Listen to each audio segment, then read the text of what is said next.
유지철이었습니다. KBS 1라디오 11시 뉴스를 마칩니다. KBS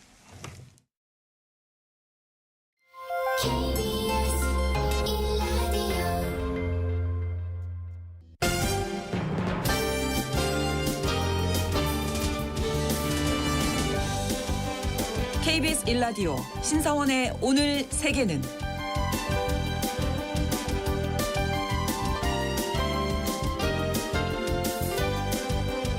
안녕하십니까. 아나운서 신성원입니다.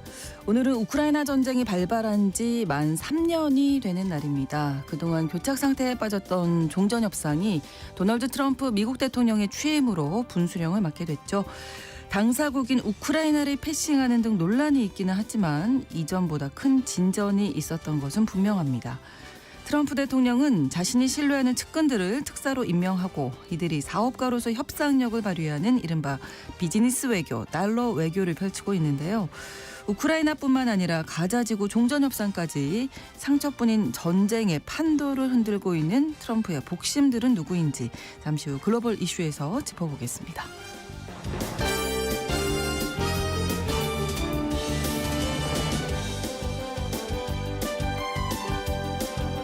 오늘 주목할 국제사회 뉴스, 헤드라인 뉴스와 키워드로 정리해드리겠습니다.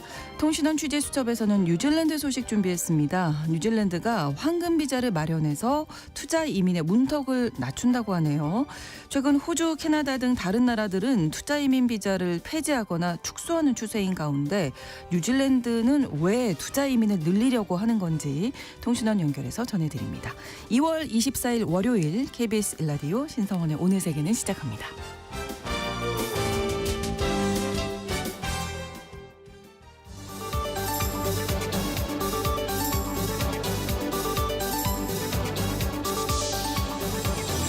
오늘 세계는 헤드라인 뉴스. 독일 연방의회 총선거에서 중도보수 기독민주당, 기독사회당 연합이 제1당을 차지할 것으로 예측됐습니다. 공영 ARD 방송의 출구조사 결과 기민기사당 연합이 독일 대한당과 사회민주당을 크게 앞선 것으로 나타났는데요. 기민기사연합이 연정 구성에 성공하면 기민당 소속 메르켈 전 총리가 2021년 12월 퇴진한 이후 3년여 만에 다시 보수 성향 정권이 들어서게 됩니다. 러트닝 미국 상무장관이 한국 경제사절단들과 만나 대미 투자 규모 기준으로 10억 달러, 약 1조 4천억 원을 언급한 것으로 확인됐습니다. 만남 직전 트럼프 대통령이 미국에 우선 투자하는 기업에 대해 안보 심사 등 절차를 빠르게 하고 규제를 완화하는 패스트트랙 혜택을 준다는 각서에 서명을 했는데요. 러트닉 장관이 사절단과의 면담에서 이것을 언급한 겁니다. 경제사절단 관계자는 10억 달러 이상을 투자하라고 요구한 게 아니라 10억 달러 이상 투자 시 미국 정부의 지원 혜택을 받을 수 있다는 취지였다라고 설명했지만 사실상 투자를 압박한 게 아니냐는 해석이 나왔습니다.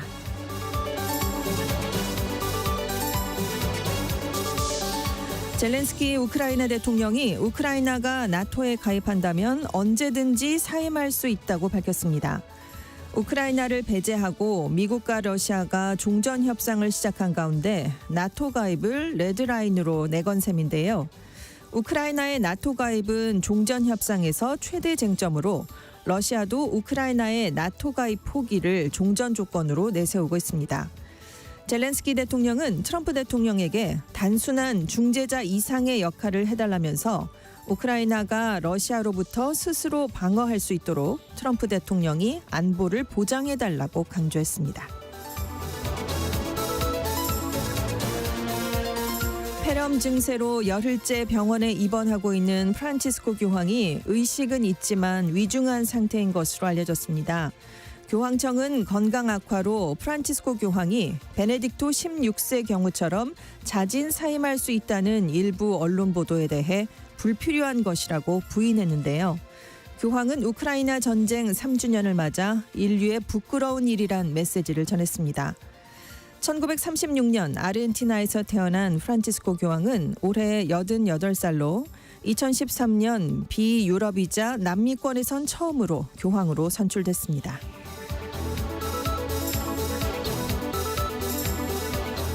이스라엘군의 탱크가 현지 시간으로 23일 요르단강 서안에 23년 만에 처음으로 진입했습니다. 이스라엘은 지난달 19일 가자지구에서 하마스와 휴전을 한 뒤 팔레스타인 무장정파 제거를 명분으로 서안 곳곳에서 군사작전을 벌이고 있는데요. 때문에 서안 북부 지역에서만 팔레스타인 주민 약 4만 명이 피난길에 올랐습니다. 서안은 국제법상 팔레스타인 자치정부가 행정권을 가진 땅이지만 이스라엘이 1967년 3차 중동 전쟁에서 승리한 이후 점령하고 있습니다.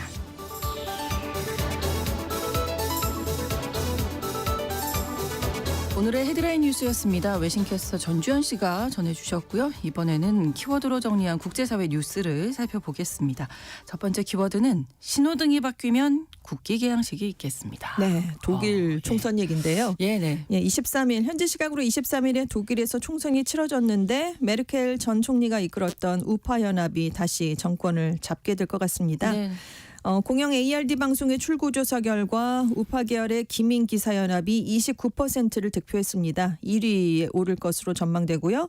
2위는 득표율 19.5%를 기록한 극우 독일 대한당이, 반면에 숄츠 총리가 이끌었던 좌파 계열의 집권 사회민주당은 득표율이 16%에 그쳐서 3위에 그칠 것으로 전망이 됐습니다. 네. 그래서 지금 의석이 전체가 630석인데 기민기사연합이 210석, 극우대한당이 145석, 3인당이 118석을 가져갈 것으로 예측이 되고 있습니다. 그래서 연정을 구성을 해야 되는 상황이 또 왔습니다. 네. 그래서 1위를 달리고 있다고 해도 기민기사연합이 연정 파트너를 구해야 되는데요. 만약에 성공을 하면 기민당의 메르츠 대표가 총리가 될 것 같습니다. 네. 이 기민기사연합은 메르켈 전 총리가 이끌던 2005년에서 2021년 사이 16년간 집권을 했는데 2021년 총선에서 패한 뒤에 3인당의 정권을 넘겨줬었습니다. 그런데 왜 신호등과 국기 얘기가 나오냐면 독일은 각 정당마다 뚜렷한 상징 색깔을 갖고 있습니다. 네. 우리도 뭐 그렇지만요. 네. 연정 형태에 따라서 다양한 별칭이 그래서 붙는데 지난번 직전 정부는 3인당, 녹색당, 자민당이 결성을 해서 이 세 당의 색깔인 빨강, 초록, 노랑색 때문에 신호등 연정이라는 별명이 붙었습니다. 네.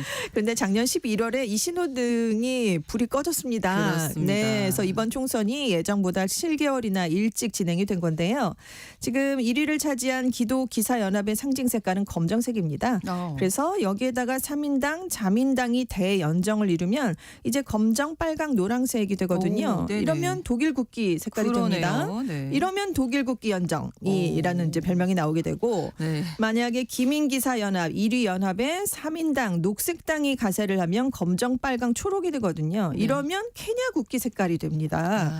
그리고 가능성은 좀 낮은데 기민기사연합에 녹색당하고 자민당이 들어가게 되면 자메이카 국기인 검정, 초록, 노랑이 되거든요. 그래서 재밌네요. 지금 독일 국기 연정이냐, 케냐 국기 연정이냐, 자메이카 국기 연정이냐 이런 얘기가 지금 나오고 있는 겁니다. 독일 국기 연정이 그래도 가능성이 높은 거죠. 그렇습니다. 현재로서는. 네. 근데 이제 극우 성향 독일을 위한 대안이 이번에 좀 약진을 했는데 네. 그 당의 색깔은 파란색이거든요. 근데 파란색이 들어가는 새로운 연정 이름이 등장할 가능성은 좀 낮다. 이런 분석이 나오고 있습니다. 그렇습니다. 말씀해 주신 대로 극우 독일 대한당이 2위니까 선거가 꽤 컸어요. 그렇습니다. 이번에 가장 눈에 띄는 당이었다라는 분석이 나왔는데요. 네. 왜냐하면 2021년에 총선을 했을 때 10.4%를 기록했습니다. 그때도 깜짝 놀랐거든요.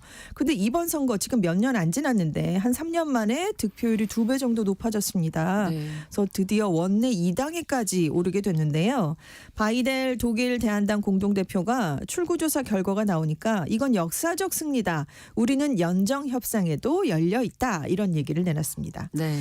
왜 독일 대한당이 약진을 했는가? 경제난 그리고 반이민 정서에 힘이 없다라는 평가인데요. 네. 왜냐하면 독일 대한당이 2013년에 설립이 됐는데 작센을 비롯해서 경제가 낙후돼 있던 옛 동독 지역에서 많은 지지를 받았습니다. 그런데 지금은 베를린을 포함해서 전국 곳곳에서 아주 상당한 지지를 이번에 얻었습니다. 자, 차기 총리로 유력한 메르츠 기민당 대표 독일 대한당하고는 연정 안 한다라는 입장이긴 합니다. 네. 하지만 트럼프 2기가 출범한 이후에 세계 곳곳에서 극우 포퓰리즘 정당들이 세력을 얻고 있거든요. 그렇죠. 그래서 또 머스크 CEO가 독일 대한당을 공개 지지하지 않았습니까? 그렇죠. 트럼프 행정부와 유대 관계가 부각이 돼서 연정에 참여하느냐 마느냐 이게 중요한 게 아니라 그냥 정치적 위상은 높아질 수밖에 없다. 이렇게 관측이 되고 있습니다. 그리고 독일의 새 정부는 이제 메르켈 집권 때보다 더 우클릭할 것이다라고 전망되고 있는데요. 네. 왜냐하면 그 총선의 핵심 공약이 초강력 국경 통제였기 때문입니다. 국경을 강하게 통제해서 이민자와 난민을 막겠다라는 게 역시 지금 핵심 사안이었기 때문에 좀 국경문은 많이 닫힐 것 같고요.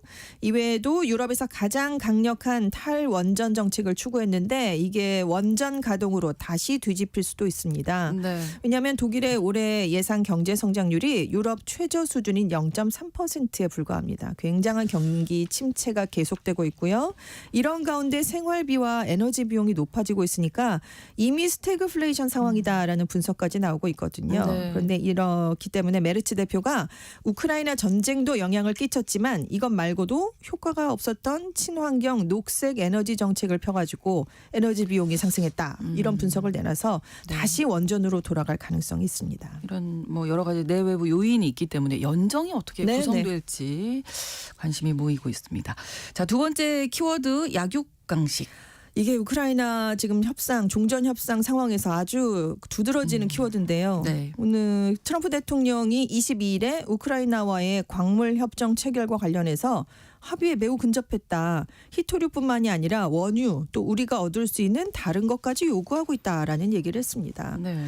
그래서 지금 우크라이나를 우리가 지원했으니까 그 대가로 광물 자원을 내놔라라고 얘기를 했는데 이런 입장을 다시 한번 확인을 해줬고요. 여기에 위트코프 미국 중동 특사가 23일에 지금 광물 협상 상황에 대해서 이번 주에 합의에 우크라이나가 서명할 것으로 예상한다라는 얘기를 내놨습니다. 그리고 베센트 미국 재무장관은 우크라이나랑 광물 협력하는 게 우크라이나 경제에도 도움이 될 것이다. 우크라이나의 물리적 자산을 소유하지 않고 부채를 더 많이 떠안기지도 않겠다. 그리고 광물 자원 개발로 돈을 벌으면 일부를 우크라이나 재건 기금에 쓰겠다. 이렇게 얘기를 했습니다. 네. 그런데 지금 우크라이나의 어려운 상황을 이용해서 약육강식 논리로 우크라이나 자원을 미국이 약탈하려 한다라는 비판이 커지니까 네. 이걸 좀 해명하려고 내놓은 얘기가 아니냐 이런 비판이 다시 한번 나왔는데요.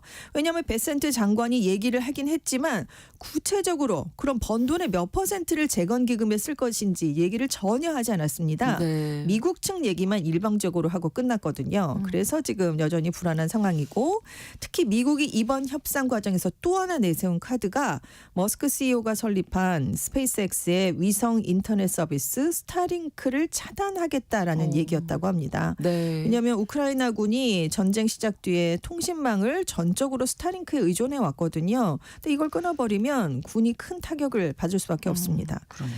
그래서 지금 트럼프 대통령이 우리가 그동안 우크라이나를 지원했으니까 5천억 달러 한 720조 원을 돌려달라 이렇게 요구한 것으로 알려졌는데 네. 2023년 세계은행 기준으로 우크라이나의 명목 GDP의 2.8배가 되는 액수가 이거는 720조 원이라고 합니다. 불가능한 얘기잖아요. 그렇습니다. 네. 뉴욕타임스가 협정문 초안을 입수해서 보도를 했는데 어떤 내용이 있을지 궁금하네요. 네, 이게 21일자로 작성된 게 알려진 건데요. 네. 우크라이나가 광물, 가스, 원유 같은 천연 자원뿐만이 아니라 오. 항만 또 다른 기반 시설에서 창출하는 수입의 절반을 미국에 넘긴다라는 내용이 담겼답니다.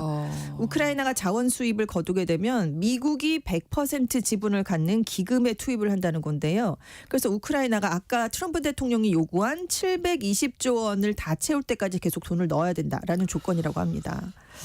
그런데 지금 5천억 달러 내놓으라고 그랬는데 미국이 지금까지 우크라이나에 지원하고 약속한 금액의 4배를 넘는 숫자거든요. 실제로는 주지 않았는데 이렇게 가져가겠다라는 거니까 우크라이나로서는 굉장히 난감할 수밖에 없고요. 네. 협정을 체결한 뒤에 미국이 이제 우크라이나를 또 지원하게 되면 이 지원액의 2배에 달하는 금액을 기금에 넣어라 이런 내용도 있다고 합니다. 그래서 그리고 우크라이나가 현재 러시아가 점령한 영토를 돌려받으면 수복한 영토에서 발생하는 자원 수입은 이제는 절반이 아니라 66%를 제공해라라고 한다는 건데요.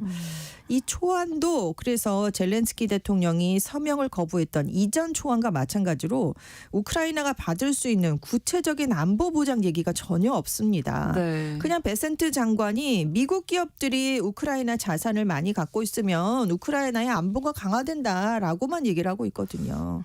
그래서 지금 우크라이나는 전혀 하고 싶지 않지만 미국의 압박이 너무 계속되고 있기 때문에 협상 체결로 기우는 분위기가 나타나고 있다라는 얘기가 들려오고 있습니다. 네.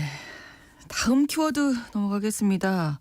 Ununited Nation이네요. 유엔이 유나이티드 네이션스의 네. 약자잖아요. 네. 그 미국이 유엔 탈퇴를 추진하는 법안이 지금 공화당에서 발의가 됐습니다. 네. 마이클 리 공화당 상원의원이 20일에 미국의 유엔 참여를 중단하는 내용의 법안을 발의했는데요. 미국의 유엔 참여를 규정하는 법을 폐지하고 유엔에 대한 모든 재정 지원을 중단하는 내용이 핵심입니다. 또 미국의 유엔 평화유지 활동 참여도 금지시키고 미국 유엔 관료들이 누리는 외교 면책권 폐지 내용도 담겼습니다. 네. 또 세계보건기구와 기타 유엔 협약도 철회를 하고 미국이 앞으로 유엔에 다시 가입하려면 상원의 인준을 받아라 이런 내용이 담겼다는데요. 리 의원은 유엔을 위한 백지수표는 더 이상 없다. 미국인들이 힘들게 번 돈이 우리의 가치와 충돌하고 독재자들을 도우며 동맹을 배신하고 편견을 부추기는 사업에 사용이 됐다라는 주장을 폈습니다. 이 법안이 이제 실제로 다 발효가 되려면 상하원을 다 통과하고 대통령이 서명을 해야 발효되는데 네. 아시다시피 지금 공화당이 다 다 공화당이죠. 장악을 한 상황이죠. 네.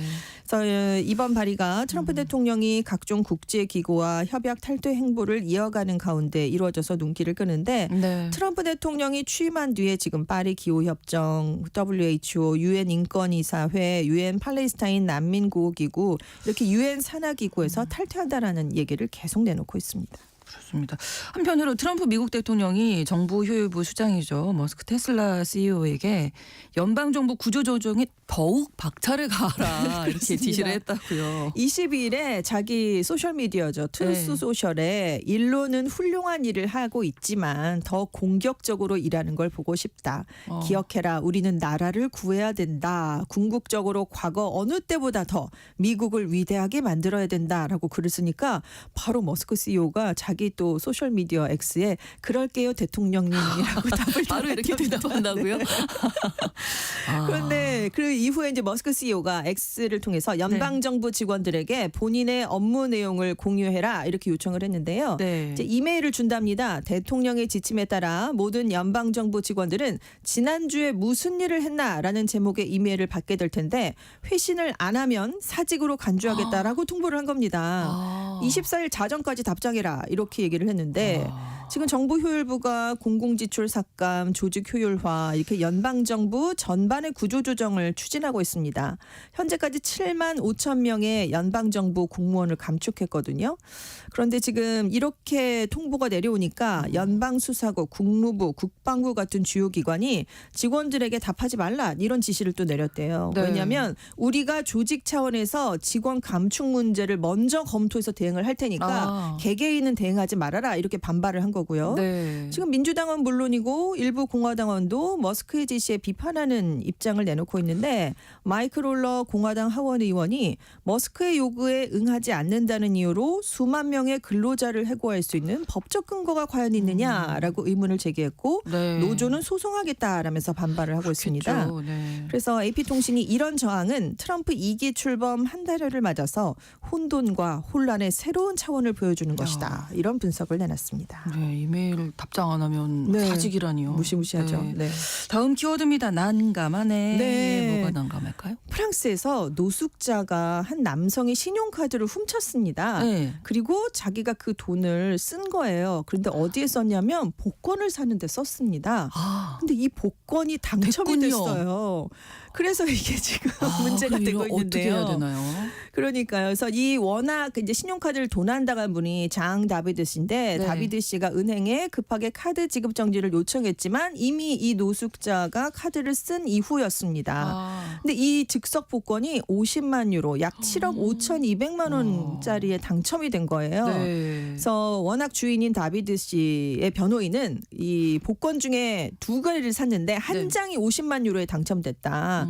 이 사람들이 프랑스 국립 복권 운영사에 당첨금을 수령하러 간다고 얘기를 어딘가에 올렸는데 그러니까 이제 다비드 씨가 경찰에 신고를 해서 경찰이 복권 운영사에 이 사실을 통보해서 지금은 복권 지급이 보류가 돼 있는 상황입니다. 그러니까 이제 원래 주인 다비드 씨가 절도범에게 내가 도난 신고를 취소하고 당첨금을 나눠 가질 테니까 나에게 제발 연락해달라라고 요청을 한 거예요. 지금 네. 조건은 용의자들이 다비드 씨의 변호사에게 직접 연락하지 않으면 당첨금을 절대로 수령할 수 없다고 합니다. 네네. 그래서 다비드 씨가 당첨금을 내가 5대5로 나눌 테니까 어떠냐 이런 제안을 한 건데요. 일단 이 당첨금은 구매일로부터 30일 이내에 수령을 해야만 됩니다. 그 이후가 되면 효력이 없어지거든요. 그래서 자기한테 연락 안 하고 당첨금을 찾아도 경찰이 당첨금을 압류하게 되고 복권 운영사의 절도범들이 접근하면 체포가 될 수 있다라고 다비드 씨가 경고를 하면서 그러면 반이라도 주는 게 그렇습니다. 그래서 이 예, 다비드 씨 낫지 않나. 변호인이 예. 이렇게 나눠 가지는 게 용의자도 새로운 삶을 시작할 수 있는 기회가 될 수 있지 네. 않겠느냐. 제발 연락해 달라라고 통보를 했습니다. 이게 시점이 조금만 달라도 일이 달라질 수 있었는데 네. 이렇게 됐군요. 그렇습니다. 정말 난감한 일이 난감합니다. 벌어졌습니다. 네. 다음 키워드 가까이 하기엔 너무 먼 당신. 이 당신은 디지털인데요. 중국에서 그 송금 업무를 위해서 은행을 찾았던 70대 노인이 2시간 동안 돈을 붙이지 못하고 헤매다가 결국 쓰러져서 숨지는 사건이 발생했습니다. 네. 왜냐하면 모바일 뱅킹을 이용하려다가 빚어졌다라면서 유족들이 지금 은행을 고소한 상황인데요. 은행을 갔는데 모바일 뱅킹 네, 한다고요? 이분이 74세 남성분이었는데 네. 해외에 살고 있는 아들에게 송금하려고 아내랑 같이 은행을 오전 9시에 방문해서 네. 대기 번호가 1번이었답니다. 그러니까 앞에 아무도 없었던 네. 거예요. 그리고 창구는 다 비어 있었겠죠. 그런데 창구에 갔더니 직원들이 이건 모바일 뱅킹으로 하세요라고 얘기를 한 겁니다. 근데 저는 모바일 뱅킹을 할 줄 몰라요라고 네. 이분이 답을 하니까 그럼 이렇게 해서 모바일 뱅킹 절차를 밟으세요 하면서 도와주긴 한 겁니다. 그런데 은행 이 직원의 지시에 따라서 계속 로비에 있는 ATM기에 갔다가 휴대전화를 썼다가 뭐 그 본인 인증을 해야 되니까 휴대전화로 얼굴 사진을 찍고 뭐 이걸 했는데 이게 안 되고 아마 회원 가입부터 하셨어야 될 그렇습니다. 그래서 결국 이분이 손을 떨거나 비뚤어진 입에서 침이 흘러나오는 이상 증세를 보이게 됐습니다. 결국 병원에 실려 가셨어요. 왜냐하면 쓰러졌기 때문입니다. 그런데 이제 결국 외부의 심한 압박으로 인해서 뇌가 본래 위치에서 밀려나오는 뇌 탈출 때문에 사망을 하신 거예요. 그래서 이게 고객의 연령과 신체 상태에 따른 적절한 업무 처리 방법이 아니었지 않느냐라면서 네. 이분의 아들님이 지금 은행을 상대로 소송을 제기했습니다. 너무 안타깝네요. 그렇습니다. 이럴 일이 아니었던 건데. 네. 헤드라인 뉴스와 키워드 외신캐스터 전주현 씨와 함께했습니다. 고맙습니다. 네, 감사합니다. 신성원의 오늘 세계는 1부 마무리하겠습니다. 11시 30분부터 일부 지역에서 해당 지역 방송 보내드리고요. 닐 다이아몬드의 스윗 캐롤라인 함께 듣겠습니다.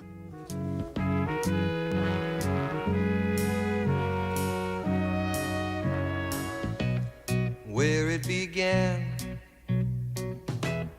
I can't begin to knowing, but then I know it's growing strong. Wasn't the spring,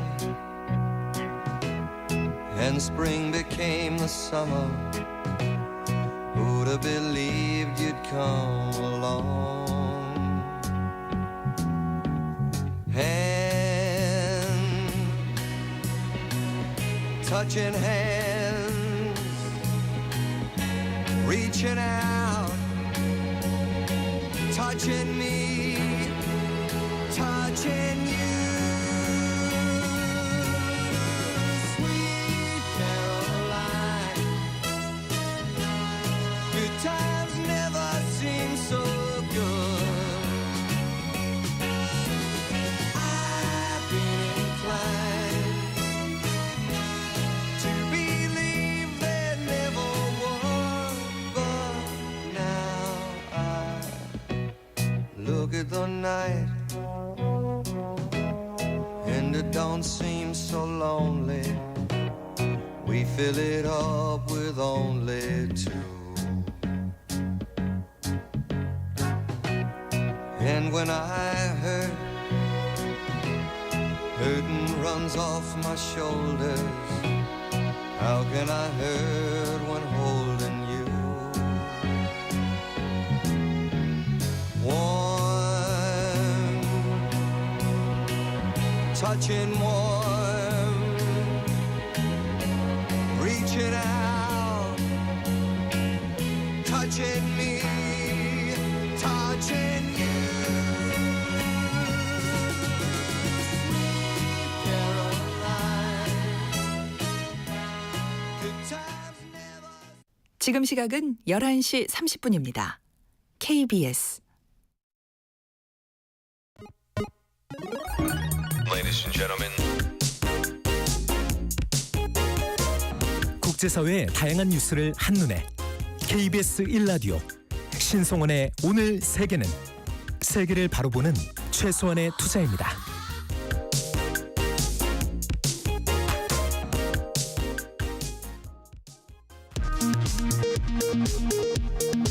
이 시각 라디오 정보센터 뉴스입니다. 더불어민주당 이재명 대표가 김경수 전 경남지사 등을 만난 데 이어 오늘은 김부겸 전 국무총리와 만찬 회동을 갖기로 하는 등 통합 행보에 속도를 내고 있습니다. 이 대표는 국민의힘이 연금 개혁을 안 하려고 하면서 겉으로만 하는 척하면 안 된다고 비판했습니다.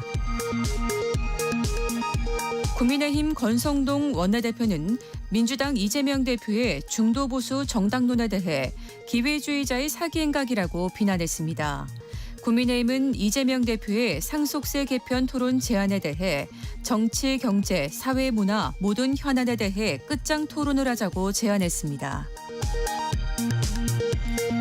더불어민주당은 노동자에 대한 살인적 손해배상 청구를 제한하는 내용 등을 담은 이른바 노란봉투법을 지속적으로 추진하겠다고 밝혔습니다. 국민의힘은 노란봉투법이 기업 발목잡기법이라며 즉각 철회하라고 요구했습니다. 국민권익위원회는 최근 3년 동안 중고거래 관련 민원이 10,000건을 넘어섰다며 민원주의보를 발령하고 공정위와 소비자원 등의 대책 강화를 요청했습니다. 지난 2022년 대구에서 사기 혐의로 고소당한 것에 앙심을 품고 성인 무도장에 불을 질러 3명의 사상자를 낸 60대 남성에게 징역 35년형이 확정됐습니다. 오늘 새벽 천안 논산고속도로 정오터널에서 2톤 화물차가 23톤 화물차를 추돌해 한 명이 숨졌습니다. 지금까지 라디오 정보센터 뉴스 정한나였습니다.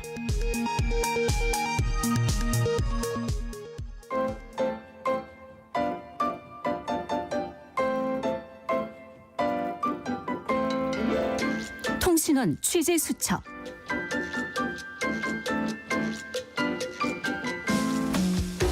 통신원 취재 수첩, 오늘은 뉴질랜드 오클랜드 김은대 통신원 만나보겠습니다. 안녕하세요. 네, 안녕하세요. 네, 뉴질랜드에 새로운 이민 비자가 생겼다고요? 네, 코로나 이후에 많은 뉴질랜드인들이 근무 조건이 좋은 호주나 영국 쪽으로 나가고 있고요. 네. 또 세계적으로 경기가 좋지 않은 게 현실입니다. 네. 그래서 뉴질랜드 정부가 고안해낸 것이 골든 비자, 황금 비자라고 하는 건데요. 오는 4월 1일부터 시행하기로 했습니다. 네. 이 황금 비자는 여러 가지 혜택을 주는 이민 비자입니다. 예를 들면 지금까지는 외국인들에게 주택 소유 같은 부동산 투자에 장벽이 있었는데 그 황금 비자라는 적극적인 투자 제도를 마련해서 상업용 부동산이라든가 신규 부동산 개발에 투자할 수 있도록 허용하고 이민 신청자에게 지금까지 영어 시험을 요구하던 것을 면제하기로 했습니다. 그렇군요. 이름도 황금 비자네요. 근데 어떻게 받을 수 네. 있는지, 그 받을 수 있는 요건 어떻게 되나요? 네, 간단하게 말씀드리면 지금까지 뉴질랜드 투자 이민의 경우 뉴질랜드 달러로 1,500만 달러, 한국 돈으로 123억 원이 됩니다. 네. 123억 원을 투자하도록 했습니다마는 오는 4월 1일부터는 4년에 걸쳐서 500만 달러, 41억 원, 3분의 1로 줄어들었습니다. 네. 이 41억 원을 투자하고 상업용 부동산이나 신규 부동산 개발에 투자할 수 있도록 한다는 겁니다. 네. 이 경우 4년 동안 4개월 이상을 뉴질랜드에 실제로 거주해야 됩니다. 이렇게 투자 조건을 완화해서 많은 투자가 이루어질 수 있도록 한다는 제도인데 네. 사실 123억 원을 투자해서 뉴질랜드로 이민 올 사람은 그렇게 많지 않을 것 같습니다만은 네. 4년 동안 41억 원을 투자하는 것은 뭐 괜찮은 조건 같습니다. 네네. 지난 2018년 현재 집권당인 국민당과 뉴질랜드 퍼스트당은 외국인 주택 소유 금지 조치를 시행하고 있는데요. 네. 뉴질랜드에 큰 돈을 투자할 경우 좀 더 개방적인 정책을 취하겠다는 뜻으로 해석됩니다. 이민자들이 뉴질랜드 현지에서 경제 활동을 하면서 취업 기회를 얻고 나라 경제 성장에 도움이 되고 또 최근 해외 시장이 많이 변화하고 있는데 전 세계의 정치적 불확실성을 고려하면 이것이 가장 좋은 제도라는 것이 정부의 평가입니다. 네. 특히 독일이라든가 미국, 일본, 한국에서 이 황금 비자 제도에 많은 관심을 보이고 있고 네. 호주나 캐나다, 영국 등 유럽 여러 나라의 황금 비자 프로그램이 폐쇄되고 있어서 뉴질랜드의 황금 비자 정책이 더 매력적이라고 할 수 있을 겁니다. 네. 뉴질랜드 안에서는 지금 어떤 반응 나오고 있습니까? 야당인 노동당은 역시 비판적인 목소리를 내고 있습니다. 네. 노동당의 이민 담당 대변인 필 트와이포드는 이러한 황금 비자 제도가 뉴질랜드에 아무 이익도 없는 소극적인 투자로만 이어질 뿐이라고 비판하고 있습니다. 그는 또 해외 투자자들이 뉴질랜드에서 경제적 이익을 창출하지 않는 부동산이나 펀드에 대한 수동적 분야에 투자를 하는 것을 훨씬 쉽게 만들고 네. 실제로는 부유한 외국인들에게 부동산을 파는 것이라고 말했습니다. 또 다른 기술 이민자들에게는 영어 시험을 요구하고 있는데 황금 비자 이민자에게는 영어 시험을 면제하는 것은 불공평하고 또 뉴질랜드 시민들도 이것을 좋아하지 않을 것이라고 말하고 있습니다. 네. 한편 이웃나라 호주의 경우에는 부유한 해외 투자자들에게 호주에 거주할 권리를 부여했던 소위 황금 비자를 폐지했습니다. 네. 외국 기업을 유치하기 위해서 고안된 이 법안은 부패한 공무원들이 불법 자금을 사용하는 등 나쁜 경제적 결과가 나왔다고 판단해서 호주 정부는 이 제도를 폐지했습니다. 뉴질랜드에서는 어떤 결과가 나올지 좀 지켜봐야 되겠습니다. 네. 그렇다면 그 뉴질랜드 시민권자가 되려면 어떤 조건이 필요합니까? 뉴질랜드 시민권자가 되려면 최소한 5년 동안 뉴질랜드 영주권자로 살아야 하고 네. 몇 가지 조건을 충족시켜야 됩니다. 또 뉴질랜드에 영구적으로 거주할 계획이 있어야 됩니다.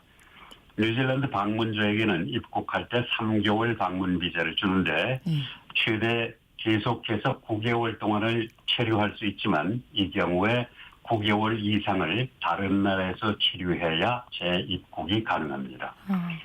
뉴질랜드 시민권자와 결혼해서 시민권을 신청할 수도 있습니다만은 네. 그 대상자는 16살 이상이어야 되고 최소 5년 이상 영주권자로 뉴질랜드에 거주한 기록이 있어야 됩니다. 또 결혼 당사자와 3년 이상 동거한 기록과 영어 시험도 필요합니다. 이 밖에 뉴질랜드 시민권자로서 책임과 의무에 대해서 알고 있어야 되고 정신적인 문제가 없어야 한다는 조건도 있습니다. 네. 또 뉴질랜드는 이중 국적을 허용합니다. 이 말은 한 사람이 2개 이상의 여권을 가질 수 있다는 뜻입니다. 네. 그러면 이런 조건에 맞지 않아서 불법 체류하게 되는 어떤 그런 신분이 된다. 그러면 어떤 불이익이 있습니까? 당연히 불법 체류자는 뉴질랜드에서 일을 하거나 공부할 수가 없고요. 네. 건강관리도 받을 수가 없습니다. 비자 없이 42일 이상 뉴질랜드에 체류했을 경우 다시는 뉴질랜드 입국이 금지되고 만약 발각이 되면 구금이나 추방될 수 있습니다. 네. 단 66세 이상으로 75만 달러, 6억 1,500만 원을 투자했을 경우 방문 비자로 최대한 2년까지 체류할 수가 있습니다. 또 55세 이하로 기술 관련 직업에 종사하는 경우에 기술 이민 비자를 신청해서 뉴질랜드에 영구적으로 거주할 수 있습니다. 네. 만약 뉴질랜드 이민을 생각하고 있는 분이라면 4월 1일부터 시행되는 황금 비자 제도 이용해 보시는 것도 좋을 것 같습니다. 네, 오늘 소식 고맙습니다. 감사합니다. 네, 뉴질랜드 오클랜드에서 김훈대 통신원이었습니다.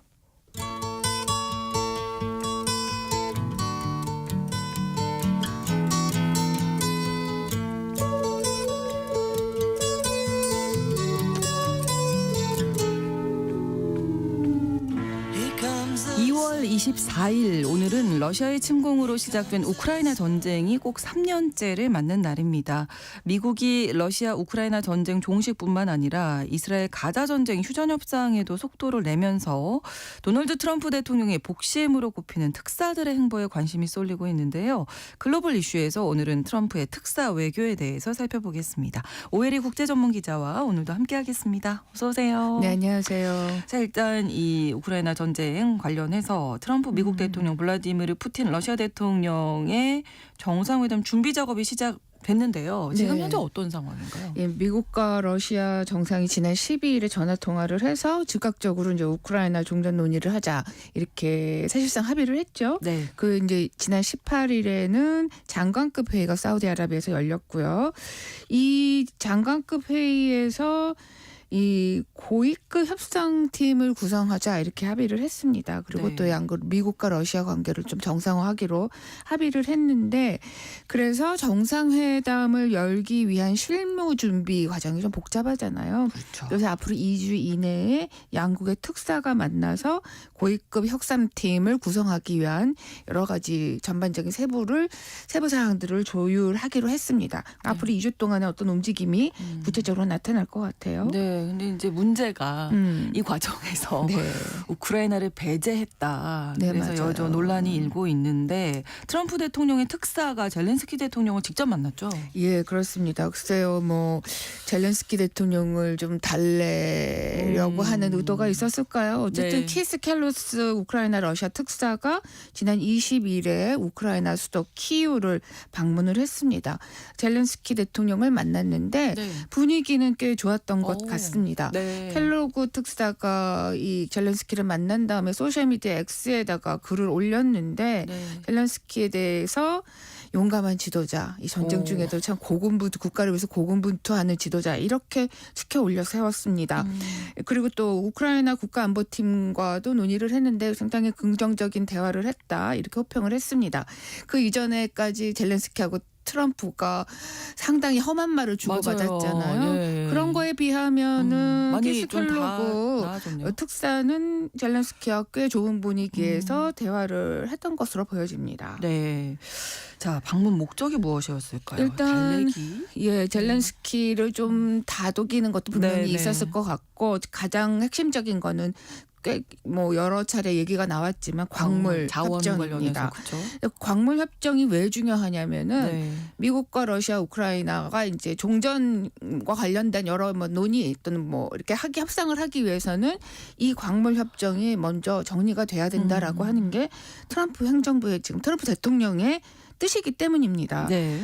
그래서 이제 이번 키스켈로그 특사도 이 부분에 조율을 하기 위해서 사실상 그 목적을 가지고 방문을 한 걸로 보입니다. 네. 근데 앞서 트럼프 대통령이 뭐 그동안에 지원했던 거 대가로 우크라이나 히토류 50%를 내놔라라고 요구를 했는데 그거를 지난 12일에 스콧 베센트 재무장관이 키우를 가서 제출했거든요. 아, 네. 근데 여기에서 반응이 굉장히 나빴잖아요. 그렇죠. 그래서 막 굉장히 발끈을 했는데 네. 발끈한 이유는 아니요 50%나 달라고 하면서 정작 우리나라 우크라이나라면 안보 관련된 아무 내용이 보장해주는 대책이 없었다라고 네. 해서 좀 발끈한 건데 그래서 켈로그 특사는 이번에 그 당초 그 스콧 베센트 재무장관이 넘겼던 그 초안보다는 상당히 조금 완화된 내용의 어떤 제안을 내놓은 것으로 보여집니다. 네. 구체적인 내용은 알려지지는 않았는데 뭐 우크라이나 입장에서 조금 수용 가능성이 높아진 것이 아닌가라는 얘기가 나오는 이유가 네. 젤렌스키가 이 특사를 만난 다음에 상당히 뭐 많은 대화를 했고 거기에는 뭐 우리나라 그러니까 우크라이나를 위한 안전 보장, 또 포로 송환, 또 미국과 이제 강력하고 효과적인 투자 안보 협정을 만들기 위한 여러 가지 건설적인 방안 이런 것들을 논의했다라고 얘기하니까 네네. 좀 뭐 어쨌든 대화의 물꼬는 트인 것 같습니다. 그런데 이 지금까지 뭐 받은 대가로 50%를 내놓으려고 한 게 너무 지나치기 때문에 그러니까요. 퍼센트가 얼마나 줄어들지는 잘 모르겠습니다. 그런데 기본 액수가 지금 5천억을 우리가 지원했다잖아요. 네, 여기에 맞습니다. 반만 돼도 이게 예. 어마어마한. 그래서 아마도 켈로그 대사는 우크라이나 측으로부터 일단은 자원 일부를 미국에 주겠다라고 네. 하는 부분에 약속을 먼저 받아놓고 네. 구체적인 퍼센트 같은 건 좀 추가로 더 논의를 하자라고 제안을 한 것으로 보여지고 50%보다는 상당히 낮은 수준을 제안하는 좀 유연한 제안을 하지 않았을까, 네. 자세를 취하지 않았을까. 그래서 젤렌스키도 이 부분에 좀 공감하는 뭐 제스처를 보인 게 아닌가라고 보여집니다. 네, 오늘 이제 외교 특사들에 대한 이야기를 해주실 네. 텐데 켈로그 특사 어떤 사람입니까? 예, 트럼프 1기 행정부 때 마이크 펜스 부통령 국가안보보좌관이었습니다. 그러다가 백악관의 국가안보회의 NSC라고 하죠. 사무총장도 하고 국가안보보좌관 대행도 맡았습니다. 네. 트럼프 집권 1기가 끝난 다음에는 친트럼프 싱크탱크죠. 미국 우선주의 연구소의 안보센터장을 맡았고 네. 그러면서 트럼프가 다시 대선의 후보로 나섰을 때 외교정책 고문을 했습니다. 여기서 뭐 다양한 이 고문 역할을 하면서 이 과정에서 제안을 했다고 알려져 있는데 특히 우크라이나 전쟁 종식 방안에 대해서 제안을 한 인물로 알려지고 있습니다. 네네. 거기에서 어떤 제안을 했는지는 좀 뭐 세세하게 드러난 건 아니지만 러시아가 종전 협상에 응할 수 있게 하기 위해서는 네. 유인하기 위해서는 우크라이나가 지금 나토 가입이 핵심이잖아요. 그렇죠. 우크라이나 나토 가입 문제를 좀 미루고 장기적인 우크라이나 쪽에는 좀 장기적으로 그 안보를 보장해주는 이런 약속을 뭐 이런 틀을 만드는 것을 이제 제한해 주는 방식으로 양쪽을 종전 협상에 이제 뭐 할 수 있도록 임할 수 있도록 네. 하자라고 하는 그런 제안을 했던 걸로 알려져 일단 있습니다. 협상장에 나오는 게 중요하니까 맞습니다. 그 예. 부분에 초점을 맞춘 것 같은데요. 원래는 군 장성 출신이라고요? 예, 맞습니다. 학군단으로 대학을 졸업한 이후에는 베트남전에 참전을 했습니다. 네. 그러다가 공수단장 제 82 공수사 단장에 네. 올라기도 했고요. 또 2003년, 2004년에는 연합군의 이라크 임시행정처의 책임자로 있기도 했습니다. 삼성장관으로 퇴역을 했는데요. 네. 나이는 좀 많으십니다. 1944년생이니까 80살이어서 정말 군과 관련된 풍부한 경험을 가지고 있는 분으로 알려져 있습니다. 네. 트럼프 대통령이 켈로그 특사를 굉장히 신임한다고 해요. 그래서 그 워싱턴 포스트의 유명한 기자 그 밥 우드워드가 펴낸 책 위기라고 하는 책이 있는데 네. 트럼프 1기 행정부 당시 때 켈로그는 그 당시에 이제 국가안보보좌관 대행 같은 것도 했는데 굉장히 편안하게 생각을 해서 그 앞에서는 좀 막말 또 뭐 편안하게 할 수 있을 정도의 사이였다고 해요.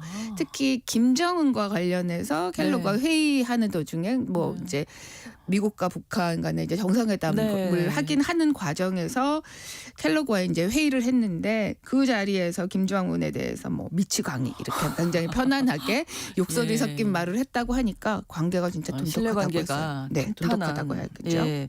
자, 이번에 이스라엘 하마스 간 가자지구 휴전 협상에 대해서도 좀 알아봐야 될 텐데 지금 일단 교전은 멈추고 인질 수감자 교환이 진행되고 있는 상황입니다. 네, 뭐 여태까지 지금 7차까지 인질이 석방이 됐습니다. 그 7차까지 된 지금 풀려난 인질, 하마스가 영유하고 있던 인질 중에서는 총 33명이 좀 풀려났고 또 이스라엘이 수감한 그 팔레스타인들이 이제 석방된 사람이 약 1,000명 정도입니다. 그런데 이런 인질과 수감자를 교환하는 과정에서 좀 여러 가지 우여곡절이 많아요. 최근에는 이 하마스가 인질들을 풀어주면서 선전에 동원했잖아요. 아마 영상을 보셨을 텐데 그래서 지금 이스라엘 발끈하면서 22일에 6명의 인질을 풀어줬으면은 그 상대적으로 이스라엘도 이 수감자를 풀어줘야 되는데 네. 그 석방을 연기해서 지금은 약간 좀 난항이 있습니다. 근데 지금 휴전 1차 1단계가 진행 중인데 이게 네. 이번 주 토요일인 3월 1일까지예요. 아, 그렇군요. 그래서 이 과정이 마무리가 되면은 휴전 2단계를 논의하게 되는데 이게 네. 이스라엘군의 가자 지구 완전 철수가 포함된 그 협상이 진행이 돼야 되는데 네. 지금 거의 지금 어렵죠. 어려운 상황이죠. 네. 최근에 네타냐후가 미국을 방문해서 트럼프 대통령과 이 2차 휴전 방안에 대해서 논의를 했다고 하는데 네. 구체적으로 지금 어떤 움직임이 있는 건 아닙니다. 그리고 3단계 그 휴전 협상에서는 영구 휴전 그리고 가자지구 재건 방안이 논의되는데 지금 1단계에서도 약간 난항이 있기 때문에 네. 좀 정체되어 있다라고 봐야 될 것 같아요. 네. 그러면 이 가자지구 휴전 협상 중재하는 미국의 특사 어떤 인물일까요? 스티브 위트코프라고 하는 인물입니다. 트럼프 대통령 취임 전에 그 바이든 행정부 막바지에 이 가자지구 휴전 합의가 이루어졌잖아요. 1차 합의가. 네. 근데 이 과정에서 당연히 이제 곧 트럼프가 대통령에 취임해야 되기 때문에 이때 위트코프가 이 바이든 행정부의 당국자와 함께 이 휴전 합의에 참여를 한 걸로 알려져 있습니다. 아. 그리고 중동뿐만 아니라 최근에는 아주 전방위적으로 좀 행보를 보여주고 있는데요. 지난 11일에 그 러시아에 약 3년 반 정도쯤 억류되어 있었던 수감되어 있었다고 할 수 있죠. 네. 네, 소량의 마리화나를 가지고 있던 혐의로 이 체포돼서 수감됐던 미국인 마크 포게를 미국으로 데려오는 협상을 이 사람이 했습니다. 그러니까 중동 문제뿐만 아니라 러시아 문제, 우크라이나 문제까지도 두루두루 지금 관여를 하고 있는 걸로 보여집니다. 네. 근데 이 러시아에 이 사람이 개인 전용기를 타고 가서 이 마크 포게를 데리고 왔거든요. 아. 근데 그때 모스크바에 갔을 때 블라디미르 푸틴 러시아 대통령을 만났는데 네. 3시간 동안 직접 만났다고 해요. 그래서 이때 만남 때문에 트럼프와 이 푸틴 간의 정상회담이 전화회담이 성사됐는데 이 사람이 결정적인 역할을 한 걸로 지금 알려져 있습니다. 네네. 그리고 또 사우디아라비아 리야드에서 열렸던 그 러시아와 우크라이나 전쟁 종전 논의에도 참여를 했으니까 네. 행보가 지금 매우 이제 폭이 넓어지고 있고 네. 앞으로는 이란 핵 협상에서도 중요한 역할을 할 것으로 예상이 됩니다. 어떻게 보면 트럼프 대통령의 전폭적인 신임을 받고 있는 인물이 아닌가 예, 뭐 이런 맞습니다. 생각도 드는데요. 어떤 인물인지 좀 소개해 주실까요? 1957년생이고요. 뉴욕의 그 평범한 유대계 중산층 가정에서 태어났습니다. 네. 그 부동산 전문 변호사를 하다가 또 부동산 사업도 하고 그래서 그 외교 부분에는 전혀 경험이 없습니다. 아, 그래요? 예, 지금 키스 켈로그 같은 경우에는 전 행정부에서 뭐 여러 가지 이제 경험이 있었죠. 안보 부분에 네. 경험이 있는데 또 군과 관련된 경험도 풍부하고요. 네. 근데 이 사람은 사업가 출신이기 때문에 전혀 외교 분야에는 뭐 경험이 없다 이렇게 알려져 있고요. 근데 각 중요한 외교 현장마다 있네요. 지금은. 맞아요. 근데 같은 부동산 사업을 한 트럼프하고 한 40여 년 동안 알아왔고 매우 친한 사이입니다. 네. 또 린지 그레이엄 상원 의원과 함께 네. 트럼프와 늘 함께 골프를 치는 골프 버디로 알려져 있습니다. 네. 네, 미국 언론들은 이 사람을 밀실의 사나이 이렇게 얘기를 하는데 뭐 우리말로 하면은 트럼프의 최측근 인사다라고 볼 수 있겠죠. 네. 외교 경험은 없지만 트럼프 대통령은 이 위트코프를 세계에서 가장 훌륭한 협상가 중 한 명이다. 가장 훌륭한 협상가는 본인이라고 생각할 것 같은데 참 중 한 명이니까. 그 중 한 명이니까 나와 비슷하게 네. 나 포함 아주 훌륭한 협상가다 이렇게 생각하고 그렇게 있는 것 생각할 수 같아요. 있겠네요. 그래서 중동 문제뿐만 아니라 러시아, 뭐 우크라이나 이렇게 두루 지금 참여를 하고 있는 것으로 보여집니다. 네, 외교의 뭐 키워드는 협상이라고 생각하는 것 같은데 네. 뭐 그렇기도 하고요. 사실 어떻게 보면. 네. 네, 위트코프를 이렇게 신뢰하는 어떤 특별한 또 이유가 있을까요? 예, 말씀드렸지만 외교 경험은 없지만 뭐 실제로 협상 능력이 꽤 탁월한 것 같아요. 네. 저희가 좀 전에 그 바이든 행정부 관리들하고 뭐 협상을 했다. 가자지구 휴전 협상에도 네, 참여를 네. 했다라고 했는데 실제로 바이든 행정부의 국가안보회의에 중동 아프리카 담당자가 네. 이 위트코프에 대해서 정말 긴밀한 파트너십이었다. 오. 그러면서 아주 극찬을 했을 정도니까 외교 경험은 없어도 예. 협상 능력은 정말 좋다라고 봐도 무방할 것 같습니다. 네네. 이 사람의 협상 전략의 특징은 좀 앞으로도 좀 더 두고 봐야겠지만 네. 좀 온화한 편이라고 해요. 온화한 오. 편이고 대화하기가 쉽고 네. 그러면서도 또 강하게 밀어붙인다라고 하니까 정말 이 아. 당근과 채찍을 두루두루 잘 이용하는 사람이 아닌가라고 보여집니다. 네. 트럼프가 지금 예측하기 어려운 협상가이잖아요. 그렇죠. 근데 위트코프도 약간 그런 인물로 보여지고 전통적인 외교적인 틀, 무슨 사고 방식 이런 것보다는 뛰어넘어서 실용적인 접근법을 가지고 있고 그래서 좀 더 앞으로도 좀 더 기대가 되는 인물로 꼽힙니다. 네. 최근에 영국 더 타임스가 위트코프에 대해서 좀 얘기를 했는데 네.